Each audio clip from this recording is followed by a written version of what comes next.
I'm so happy to be with you here today again on this particular episode. And today I'm going to be talking on a topic, abuse in relationship.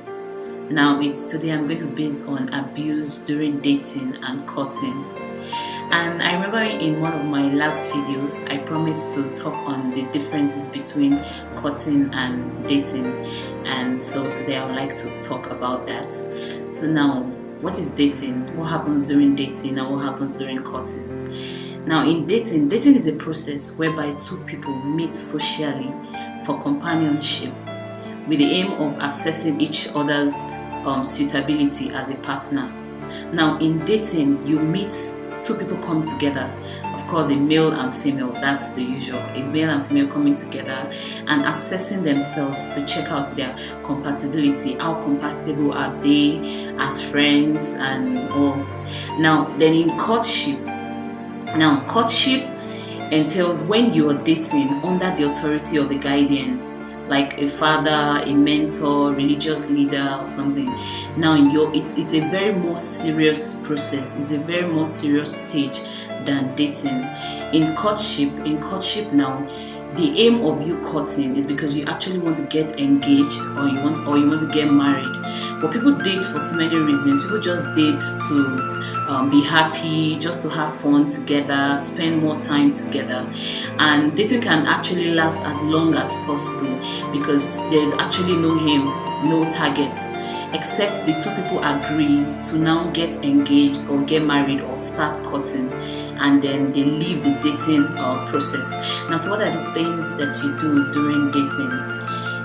When dating, a lot of people go around like together, cook together, eat together, go for dinners, see movies together, and exchange flowers, mails, pictures, text messages. And then you see that another thing is in dating, dating is like an experiment. It's when two people are like experimenting themselves, and they get so many sources, to assess themselves. They use sources like magazines, friends. They always want to know what their friends think about the person they are dating, their relatives, their parents. They get advice from so many people. They actually want to know if this person is actually compatible with them. And this is different in courtship, because in courtship now, you see, it's a very more serious process. Like I said, the parents are now involved, the relatives are involved, families start getting to know each other. So, and then people, like I said, people court because they actually want to get engaged and get married. Now, there are different things to do in dating, when courting, and when married. Now, the reason why we have abuse in relationships, abuse during dating and courting, is due to misplaced activities. I call it misplaced activities because now the things you ought to be doing while dating, you're already doing it. The things you ought to do in marriage or in courting, you're already doing it while dating. You just meet someone today, you're already involving your parents, your relatives, and you're already spending time with the person, passing the nights, and doing a lot of things that ought to be in marriage, that ought to come up in marriage. These days, people even date and start giving birth while dating, like getting pregnant, giving birth, and start raising kids. And you see so many single mothers out there, they are not yet married, but these are some comes up fine as a result of mistakes during the dates, but some they actually plan it. They are not thinking about settling down, just dating, and they're already taking care of some marital responsibilities. Then you find out you're a man and you're already taking all our responsibilities, family responsibilities, while just dating. These are things that probably you ought to be doing in marriage. And these misplaced activities has led to so many problems today that we see in dating and courtship that we're going to be looking at today. Abusive relationships, and you see, abuse can be physical and emotional. The physical one, like in my last video, I was talking about abuse in marriage. The physical one is the one people think it's the common thing when your boyfriend slaps you, or your girlfriend slaps you, or you're fighting and getting swollen eyeballs and others like that. It's even more to it. Even the emotional abuse is more and more like it's more sad. Let me put that. It's more sad because the emotional abuse, it's the one that the person carries at heart. People don't even get to see it. Sometimes you try to smile in the public as if everything is well. You don't even allow your families to know that something is wrong. You just pretend as if everything is fine. Your boyfriend is treating you well. Your girlfriend is doing very good, and your relationship is fine. Meanwhile, it's, you know very well that everything is not well in that relationship. Okay, so when you do what you ought to do in marriage, you are only and when you do what you ought to do in marriage while dating, you bring up these misplaced activities, and definitely abuse will come. Now, why will abuse come when activities are misplaced? When your partner starts to see you being desperate, you know, he no longer respects you, he no longer takes you serious, or he or she takes you serious. Your partner thinks you're very desperate and you're pretending. You're trying to, cook, you're trying to run around, do this, do that and that for him or her. She feels like you're pretending. She feels you're not real. You hear a lot of people say they don't think their partner is real simply because the person is trying to probably impress. They feel you're trying to impress their family. You're only dating. He hasn't even introduced you to the family yet. You're already going ahead to introduce yourself. You're trying to go and get familiar with the family. Now, you don't even know if he has made up his mind that he wants to marry you or not. So these misplaced activities, like I said, when he or she exercises authority over the lesser party, that's what happened. The person will tend to exercise authority over the lesser party here. The person misplacing activities will be the one that will be you'll be like the recessive one, and you have he or her being dominant over you, trying to exercise authority over you, rather than having a mutual love and understanding in the relationship.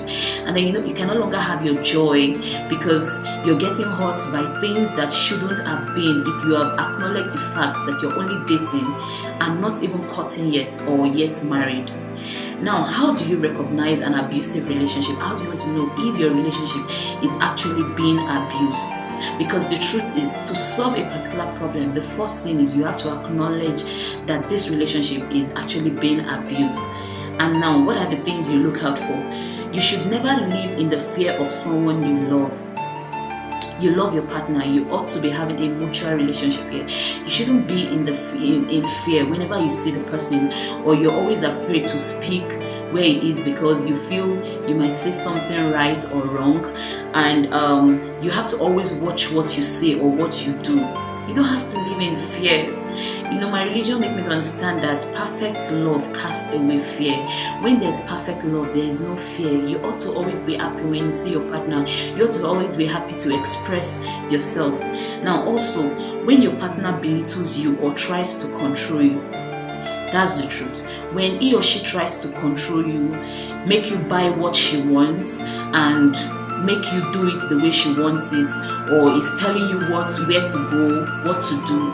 When it tries to control you or belittles you cannot just do anything right. Whatever you say is wrong. Whatever you do is right. It is wrong. Whenever you try to even do something right for him and you're sure what you're doing is right, to him it doesn't appeal anything. It doesn't make any sense. Then that relationship is an abusive one. Are you afraid of your partner much of the time? Does he or she humiliates or yells at you or criticizes you? When your partner is always criticizing you, when your partner is always yelling at you or humiliating you, that even when people are commending you out there, he or she is humiliating the things you do, then that relationship is an abusive one. Do you feel like you can't do anything just right? Can your friends and family see the way it treats you? Can you actually sincerely be truthful to your friends and your family the way your partner treats you? You have to ponder upon this question. Then if you can't, then I tell you that relationship is an abusive one. You are being abused in that relationship. Do you feel like a property or a sex object rather than a friend? Do you have to feel like this person is using you? Do you have to feel like a property, something he or she has to watch over, have to guide with all jealousy and being so obsessive and possessive?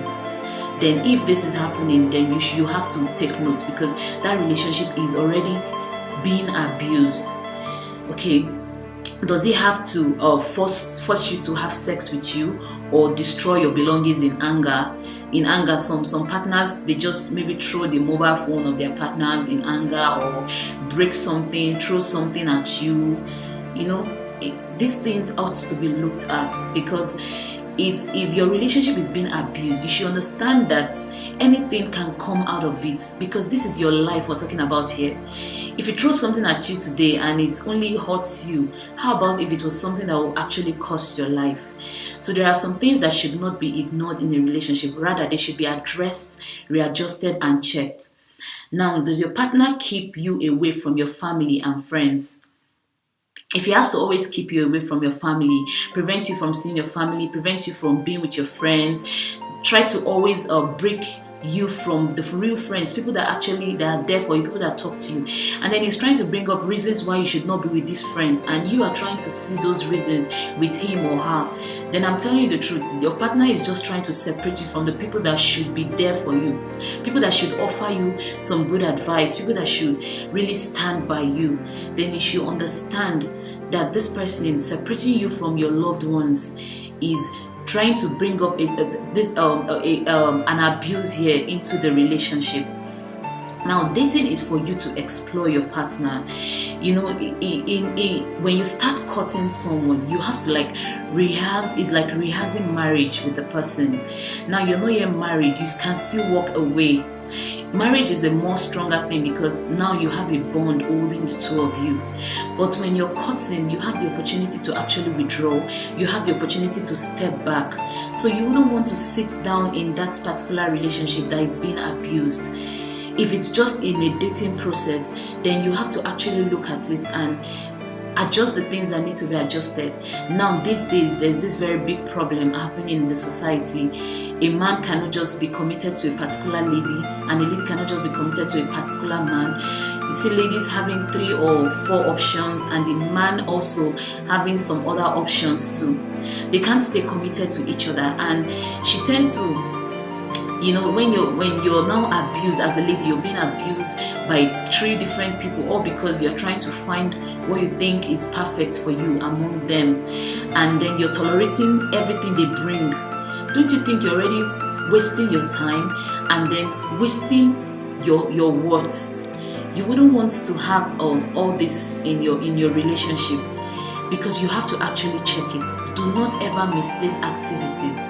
When it's dating, it should be strict dating. There are rules that there are rules that have to go with dating, and in dating, those rules are just applicable for dating. When you start courting, it's something different. This time you have people you can talk to. You can even talk to his parents or her parents about some things you don't like, or her friends. It's no longer dating, now it's courting. And then in marriage, it's something else. We should never tolerate abuse in relationships, because these things will destroy your future. It will destroy your joy. It will get you depressed. You cannot be moving around pretending all is well, because this person have to meet your needs, because this person is taking care of your responsibilities, or this person have to take care of you personally or your family, and because of that you have to stay in that particular relationship. Now you still have the chance to say no. You still have the chance to walk out of it. Let us please not tolerate abuse. Do not tolerate abuse. Be you a lady or be you a man, do not. Now, the thing you must understand is the abusers are always apologetic. They are always apologetic, and they are very charming. They always have a way of saying I'm sorry. They always have a reason of apologizing for everything. And then you always have this feeling that this person is going to change. This person will actually be a better person. But how long do you want to sit in that relationship assuming better days are coming? How long do you want to sit there assuming things will be all right? Think about it today. Do not ever misplace activities, and do not permit abuse in your dating, your courtship, or in marriage. It's better to avoid it while dating and courting, rather than looking for how to solve it in marriage when you cannot easily get out of it. Well, thank you very much for staying with me, and in my next video I'll be talking on how to actually solve an abusive relationship, how to help a relationship that is being abused. So look out for my next video to watch how to help this. Thank you very much. I remain Queen Esther.